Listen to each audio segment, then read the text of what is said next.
नमस्कार दाजुभाइहरू, म तपाईको आफ्नै भाइ निर्मल चौहान। अब देख्न सक्नुहुनेछ तपाईको आफ्नै जिमी जग्गा हैन। तपाई देख्न सक्नुहुन्छ कसरी बाँझो भ्याएको छ। यसले त राउँदै होला गुमेलाको रुख।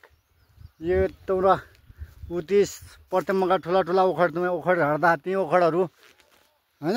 मुलाई त गोठालो बनाल्यो गोठालो। यो ठुलाइज भन्ने ठाउँ हाम्रो गाउँठाउँको बिल्कुल टुप्पा हो हैन। यसमा पर्यटन उबिडो भने क्या नाम त्यही हो हैन।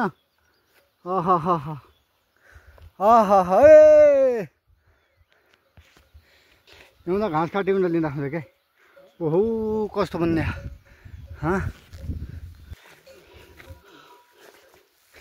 ये हाम्रा जेठा बुवा हैन। सबै बुढापाकाहरूले चिन्ता होला जो पनि, चाहे मन दाई हो हरि दाई हो जो भए पनि सबै चिन्ता हुन्न। दर्शन ढोक भनि ल तपाईको दर्शन देखाएको टाढैबाट हैन। अब कहीको अवाई हुन्छ कहीँ हुँदैन, टाढाबाटको भेटघाट हो है। काँफलको धान कमान्ड यो काँफल पाकेका नै फल त भएका छन् हैन। काँफल पाकेका छैन है। काँफल लिएर आउनु नभन्नु होला।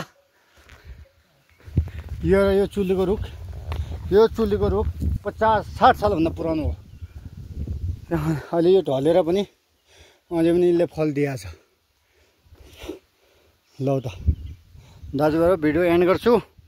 जय नेपाल।